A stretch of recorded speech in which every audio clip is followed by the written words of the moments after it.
whole body works in tandem. Exactly. The whole body works in tandem. The heartbeat produces a ripple in the blood pool. This ripple effect is being magnified by your breathing, by your motion, by your exercise, by the motion of the earth, by the motion of the cosmos, and so many different factors. Your thought process also. Because जैसे ही आप कोई wrong news सुनते हैं, heartbeat बढ़ जाता है. Because that thought process is affecting the blood pressure and the heartbeat also. Right. You get my point? So Yes, all sir. these have to be in unison. Okay. तब जाके आपका blood pressure भी ठीक रहेगा और शांति में रहेंगे. इसीलिए हम ओम शांति कहते हैं.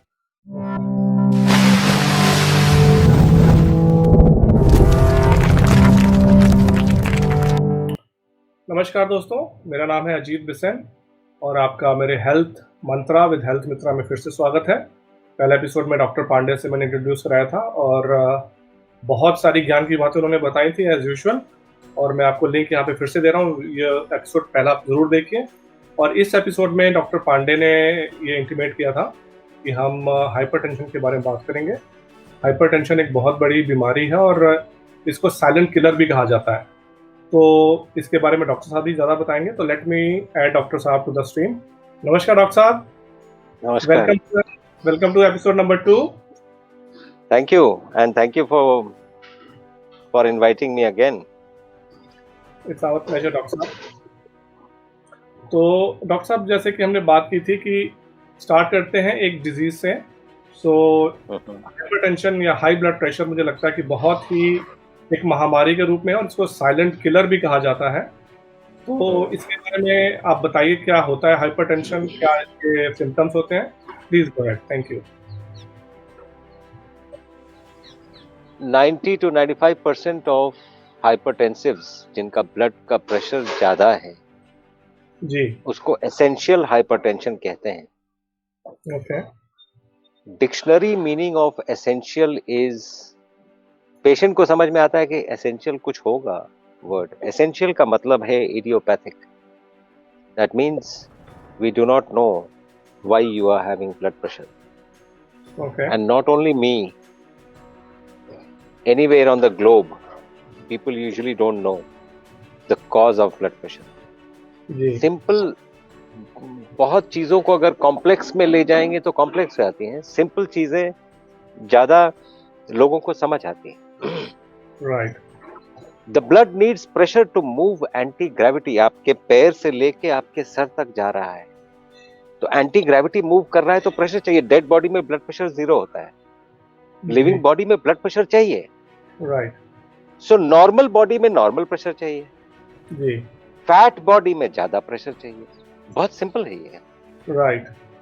दूसरा ये है कि अगर फैट नहीं भी है, लोग ये बोल सकते हैं कि कोई फैट नहीं भी है फिर भी उसका ब्लड प्रेशर हाई है, बहुत हाई है. डिपेंड करता है फैट कहाँ पे है. फैट आर्टरीज में भी हो सकता है राइट. जिसके चलते ब्लड प्रेशर बढ़ जाए. ठीक है. तो द आइडिया इज, फैट के चलते ब्लड प्रेशर. फैट कहां से आया? जुबान पे लगाम नहीं रही. If you remember our first episode, मैंने बोला था जुबान पे अगर लगाम है तो 3 लोगों से वास्ता कभी नहीं पड़ेगा, डॉक्टर, पुलिस और वकील. जी, अंदर क्या जा रहा है इस पे ध्यान देना बहुत जरूरी है. एग्जैक्टली. बिकॉज ये जो भी फैट दिख रहा है लोगों का, वो फैट लोग आके बोलते हैं डॉक्टर साहब आप बिलीव नहीं करेंगे, मैं तो कुछ खाता ही नहीं. तो मैं बोलता हूँ हाँ, मैं बिलीव नहीं करूंगा, क्योंकि जो आपके टायर्स दिख रहे हैं ये आपने बाहर से लगाए हैं, ये अंदर गए हैं. और अंदर जाने के रास्ते 2 ही हैं, ना क्या मुंह, तीसरा कोई रास्ता नहीं. Right. So this needs to be understood. Now fat अगर ज्यादा हो गया बॉडी में तो ब्लड को प्रेशर चाहिए उस फैट को ओवरकम करके जाने के लिए. इसीलिए ब्लड प्रेशर बढ़ जाता है. तो ब्लड प्रेशर आपने बढ़ाया, आपकी बॉडी ने बढ़ाया. That means it was essential for the body to increase the blood pressure, and what we are doing is we are decreasing the blood pressure rampantly.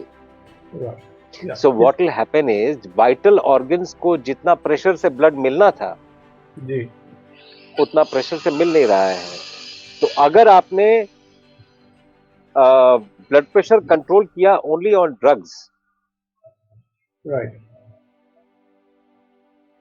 तो ऑर्गन्स फेल करना शुरू करते हैं after some time, maybe 15-20 years later the organ start failing. Okay doctor इसीलिए sahab. It is a good idea to जी decrease the blood pressure with drugs initially. उसके बाद lifestyle ऐसा मॉडिफाई करें कि ब्लड प्रेशर ही ना हो, ब्लड राइट, प्रेशर नॉर्मल हो।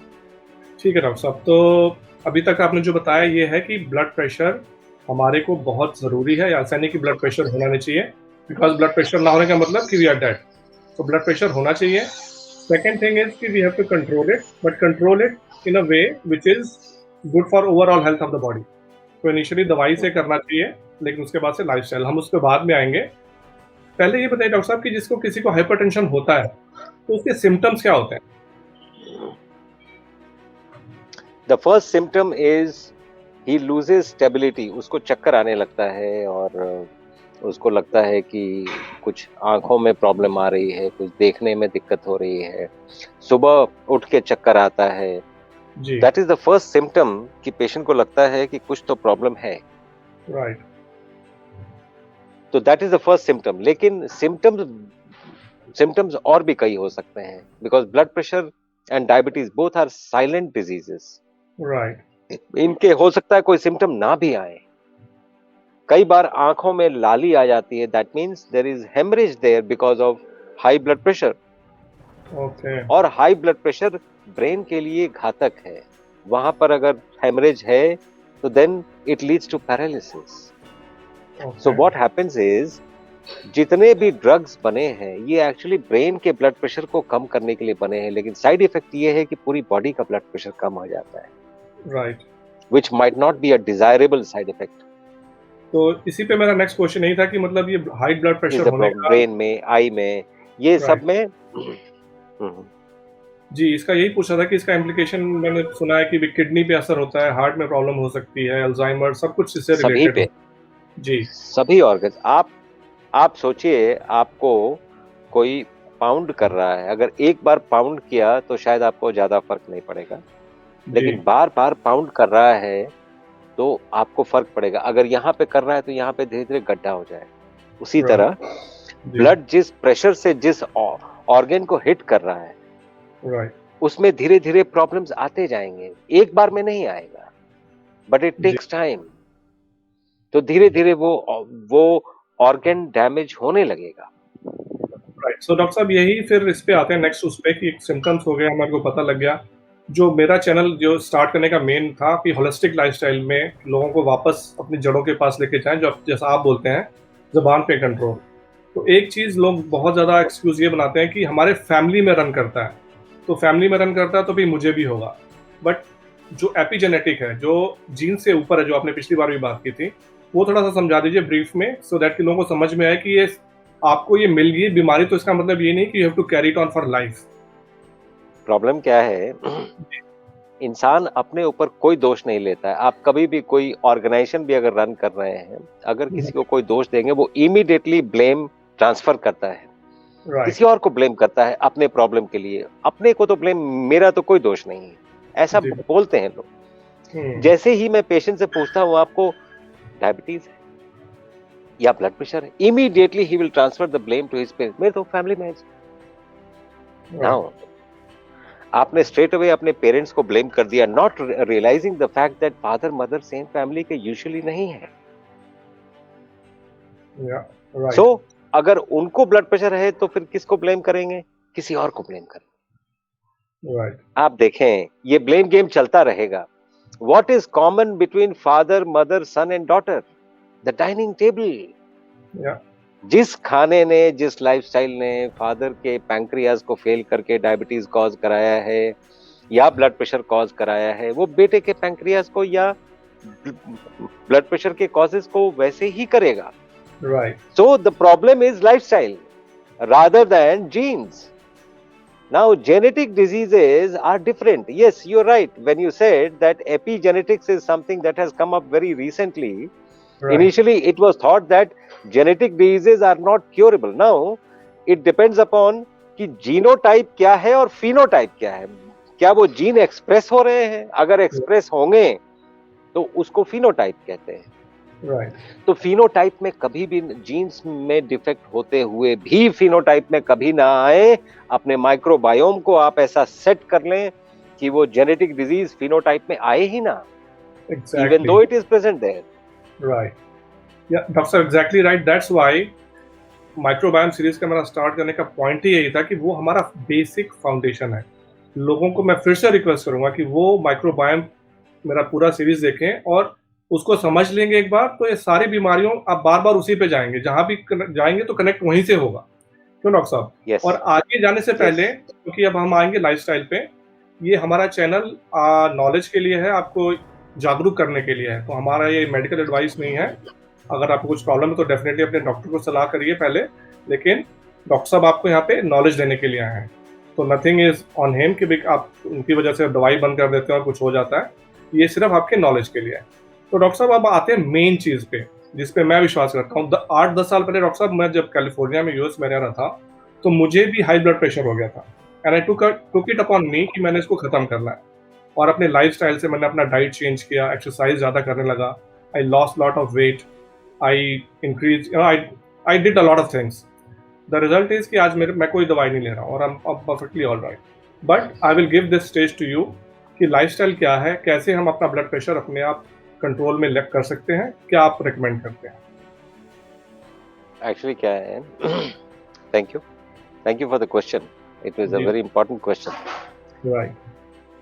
यूजुअली क्या होता है, ब्लड प्रेशर सिस्टोलिक और diastolic, that means when the heart is beating, that is the systole, and when the heart is relaxing, that is the diastole. तो systolic में heart ज्यादा blood फेंकता है। एक डाइवर्ट करके मैं एक बात बताना चाहूंगा हार्ट की एफिशिएंसी के बारे में, जो लोगों को बहुत इंटरेस्टिंग लगेगा। We will carry this forward when we are discussing about heart diseases. Right. Heart की एफिशिएंसी सुन के आप सोच नहीं सकते हैं कि ऐसा कोई कॉन्ट्रैप्शन ह्यूमन कभी सोच भी सकता है बनाने के लिए, आप सोच नहीं सकते। Exactly. I'll tell you what, एक मिनट में 70 बार हार्ट बीट करता है average. Right. 72 times on an average. Right. That means एक बीट 1 सेकंड से भी कम हुआ। एक बीट में 70 ml ब्लड निकल जाता है हार्ट के बाहर, 70 ml। वाओ। तो एक मिनट में कितना ब्लड निकला हार्ट के बाहर? तकरीबन 70 into 72, that comes to 5 litres. Right. Okay. तो बॉडी में कितना ब्लड है? तकरीबन 5 litres. What does it mean? It means एक ब्लड का सेल जो हार्ट से चला 1 मिनट के अंदर हार्ट में वापस आ गया, है ना, क्योंकि 5 लीटर घूम गया बॉडी में। राइट। कितना डिस्टेंस ट्रैवल किया? अगर सभी आर्टरीज, कैपिलरीज, वेन्स को जोड़ लिया जाए एंड टू एंड, तकरीबन 3 लाख किलोमीटर होता है। 3 लाख किलोमीटर का मतलब है around 15 to 20 times the circumference of the earth. Oh my God. 1 minute के अंदर उसको फेंक के खींच लेना is the efficiency of the heart. Can you imagine? Amazing. Can you imagine कि कोई पंप इंसान बनाए जो 5 किलोमीटर तक पानी को फेंक के खींच ले 1 मिनट में? नहीं होगा, ये नहीं होगा। 5 किलोमीटर, और वो पानी है, ये ब्लड है। Blood is a viscous fluid, it is not water. Look at the efficiency of the heart. Amazing. I say that this body is an amazing piece of engineering by God. Of course. कोई parallel नहीं है, कोई parallel नहीं है। इसका क्या आप lifestyle में क्या चेंजेस हम कर सकते हैं? तो लाइफस्टाइल में जैसे सिस्टोली एंड डायस्टोली, तो सिस्टोलिक ब्लड प्रेशर होता है और डायस्टोलिक ब्लड प्रेशर होता है। दोनों हाई हो सकते हैं विद द नॉर्मल रेंज। एक नॉर्मल रेंज है जिसके बियॉन्ड हाई माना जाता है। ऑन एन एवरेज तो जो आप ये दो टर्म्स बता रहे हैं, तो उसका मतलब जो रेंज होता है ना, जैसे 120-80 बोलते हैं, उसी को आप बोल रहे हैं ना, मतलब लोगों को समझाने के? 120 is systolic, 80 is diastolic. Right. और डायस्टोलिक ये बढ़ना ज्यादा खतरनाक है। Diastolic is the capacitance of the vessel. आप मान लीजिए ये एक वेसल है, राइट इसमें ब्लड आया जी तो ये एक्सपैंड करेगा, लेकिन एक्सपैंड करने के साथ साथ ये कितना निचोड़ेगा तभी जाके ब्लड प्रोपेल होगा सामने। तो that is Right. Called the capacitance of the vessel. Okay capacitance of the vessel depends upon the vessel itself, okay उसमें जान कितनी है। Hmm so Right. Capacitance of the vessels increase करने के लिए एक्सरसाइज, कम खाना, पानी ज्यादा पीना, to keep to not to make your blood thick, क्योंकि Right. थिक होगा तो ज्यादा उसमें प्रेशर लगाना पड़ेगा उसको फेंकने के लिए ऊपर। राइट तो all these lifestyle changes actually boil down to bringing the blood pressure to normal. एक और बात मैं बताऊं कि डॉक्टर के ऑफिस में जाके ब्लड प्रेशर अमूमन बढ़ जाता है लोगों का। व्हाइट कोट अपने घर सिंड्रोम में आप ब्लड प्रेशर लें तो वो नॉर्मल आता है, व्हाइट कोट क्योंकि वो सिंड्रोम थॉट प्रोसेस है। आप इसको नहीं, थॉट प्रोसेस है। और Okay. थॉट प्रोसेस आप देखो ये कैसे, जो मैंने आपको बताया 5 लाख किलोमीटर, जो ये 3 लाख किलोमीटर जो ब्लड ट्रैवल करता है, जी you think only the heart is responsible for that? No, the whole body works in tandem. Exactly The whole body works in tandem. The heartbeat produces a ripple in the blood pool. This ripple effect is being magnified by your breathing, by your motion, by your exercise, by the motion of the earth, by the motion of the cosmos, and so many different factors. Your thought process also. Because जैसे ही आप कोई wrong news सुनते हैं, heartbeat बढ़ जाता है. Because that thought process is affecting the blood pressure and the heartbeat also. You right get my point? So Yes, all sir. these have to be in unison. Okay तब जाके आपका blood pressure भी ठीक रहेगा और शांति में रहेंगे। इसीलिए हम ओम शांति कहते हैं। जी डॉक्टर साहब। तो स्पेशल कुछ कोई ऐसा फूड जो आप रेकमेंड करेंगे कि नहीं खाना चाहिए, या कुछ ऐसा फूड जो आप रेकमेंड करेंगे कि खाना चाहिए? That should be a separate right एक सेपरेट हमें वो करना चाहिए। लेकिन ज्यादातर जी if you ask me on an average कैसे आदमी ठीक से जी पाए, जी तो on an average 40 to 50% of whatever you eat, if you eat raw food, raw Right. Food मतलब जैसे सैलड्स, फ्रूट्स, जी जिसको आग नहीं दिखाया है, राइट अमूमन हेल्थ ठीक रहा है। बिल्कुल ऐसा सही कहा देखा डॉक्टर। गया। जी डॉक्टर साहब, इस पे आएंगे और एक एपिसोड सिर्फ मैं इस पे बनाऊंगा कि आप क्या खाते हैं, आप कैसे लाइफस्टाइल करते हैं, बिकॉज व्यूअर्स हमारे जान के बहुत आश्चर्य होंगे कि डॉक्टर साहब की आप एज गेस करिए। डॉक्टर साहब look so young and he has really maintained well, yoga, meditation, food, lifestyle, everything. So we will cover one episode in which we will talk about Dr. Saab's lifestyle, which will really help everyone. So आज के episode में I think doctor साहब कुछ और आप add करना चाहेंगे hypertension के बारे में? नहीं, हाइपरटेंशन लोगों को यूजुअली पता है, but if there are specific questions अगर कभी आते हैं, वी जी। Can take up those questions on a separate one-to-one and we can get those questions sorted out. Right. So I request कि आप लोग सब्सक्राइब करें और कमेंट करना स्टार्ट करें और क्वेश्चंस लिखें. हम एक एपिसोड में पूरा कवर करेंगे कि जो आप क्वेश्चंस लिखेंगे डॉक्टर साहब आएंगे. डॉक्टर साहब के पास टाइम बहुत कीमती है. मैं रिक्वेस्ट करके उनको बहुत रिक्वेस्ट करता हूँ तो मेरे को 15-20 मिनट का टाइम मिलता है.